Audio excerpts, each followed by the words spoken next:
생텍쥐 페리의 소설 야간 비행. 9번째. 리비에르의 갈등.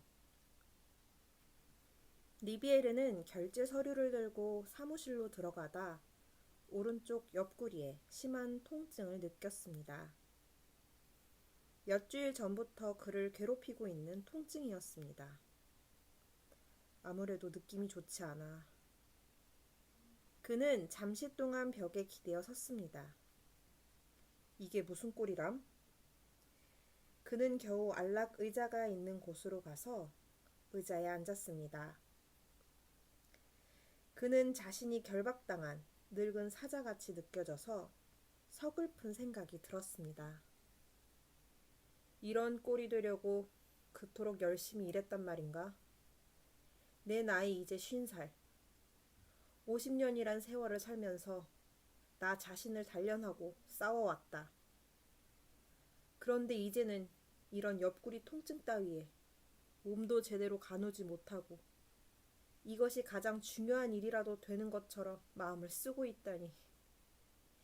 이게 무슨 꼴이란 말인가? 그는 잠시 통증을 가라앉기를 기다렸습니다.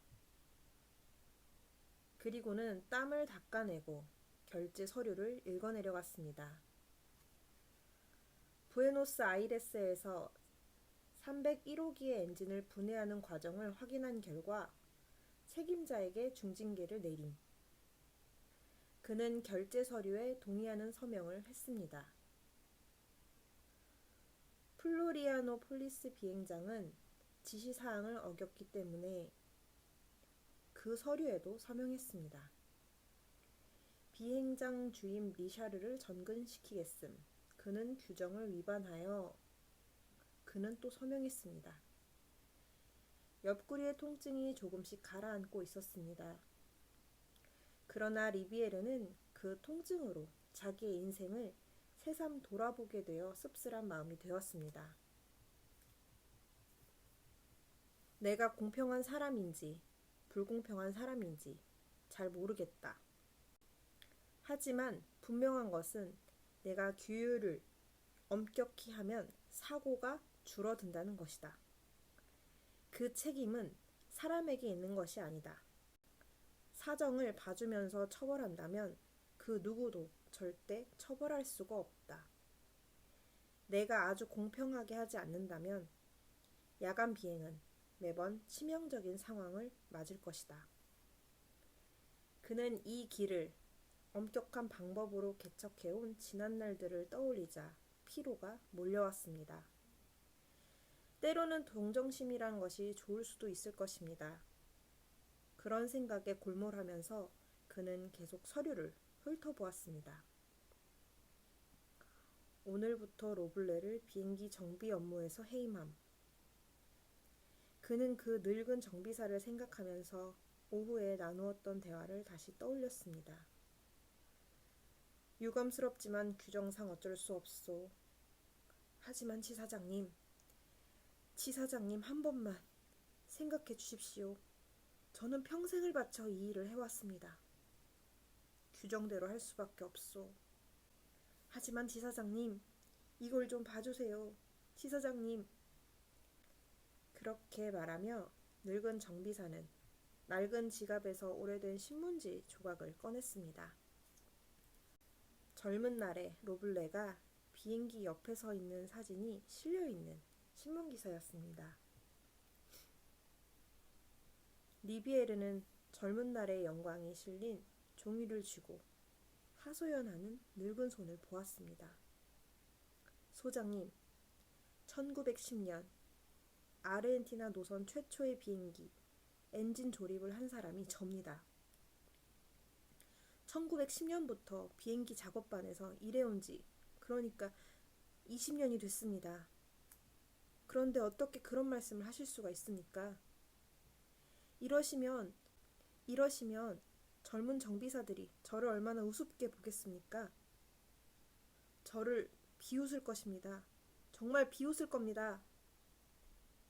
그건 나와 상관없는 일이오. 지사장님, 그러면 제 자식들은 어떡합니까? 제게는 아이들이 있습니다. 그래서 자벽부 일자리를 주겠다고 말하지 않았소. 제 체면은요? 지사장님, 제 체면을 좀 생각해 주십시오. 지사장님, 20년간 비행기 정비만을 해온 저 같은 늙은 정비사를 자벽이라도 하시오. 안 됩니다. 지사장님, 그건 못합니다. 제 말 좀 들어주십시오. 늙은이의 손이 떨리고 있었습니다. 리비에르는 투박하고 주름투성이인 그의 손에서 눈길을 돌렸습니다. 자벽부로 일하시오. 싫습니다. 지사장님, 그건 못하겠습니다. 한 가지 드릴 말씀이 있습니다. 그만 돌아가시오. 리비에르는 생각했습니다. 내가 이렇게 냉정하게 해고한 것은 이 사람이 아니다. 그 사람에게 책임을 물은 것이 아니다. 그를 통해서 일어났던 잘못들을 잘라버린 것이다. 일이란 인간의 명령에 따라 수행되는 것이고 실수는 그 속에 있다. 결국 실수는 인간이 만들어내는 것이다. 따라서 실수는 인간을 거쳐서 일어나기 때문에 실수를 잘라내기 위해서는 그 인간을 잘라버릴 수밖에 없는 것이다. 제 말을 한마디만 더 들어주십시오. 그 가엾은 노인은 무슨 말을 하려고 했을까? 오랜 시간 갖고 있던 기쁨을 왜 자기에게서 빼앗느냐고 말하고 싶었을까? 아니면 비행기의 강철에 부딪히는 연장 소리를 그토록 좋아했는데 왜 그것을 빼앗아 가느냐고 말하고 싶었던 걸까? 어쩌면 앞으로 자기는 어떻게 살아야 하느냐는 말을 하고 싶었을지도 모르겠다. 정말 피곤하다고 리비에르는 생각했습니다. 온몸에 열이 오르고 있었습니다. 그는 그 서류를 만지작거리면서 그 늙은 동료의 얼굴을 좋아했는데 라고 속으로 중얼거렸습니다. 그리고는 연륜 깊어 보였던 그 늙은 두 손을 생각했습니다. 늙은 정비사는 두 손을 힘없이 마주잡고 뭔가를 계속 말하려고 했습니다. 좋습니다. 그대로 남아 일하시오. 라고 말했더라면 좋았을 것입니다. 리비에르는 늙은 손에 흘러넘칠 기쁨을 상상해 보았습니다. 그 얼굴이 아니라 그 늙은 정비사의 두 손이 기쁨을 표현할 것 같았습니다. 그리고 그것은 참으로 아름답게 느껴질 것 같았습니다. 이 서류를 그냥 찢어버릴까?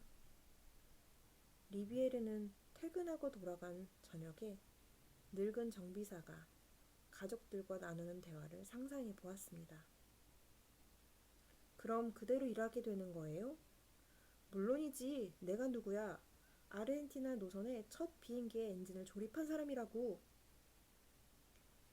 그렇게 되면 젊은 정비사들도 그를 비웃지 않을 것이며 고참의 위신도 회복하겠지. 찢어버릴까? 그때 전화벨이 울렸습니다. 리비에르가 전화기를 들었습니다. 잠시 동안의 침묵의 시간이 그를 초조하게 만들었습니다. 이윽고 목소리가 들렸습니다. 여기는 비행장입니다. 누구십니까? 리비에르요.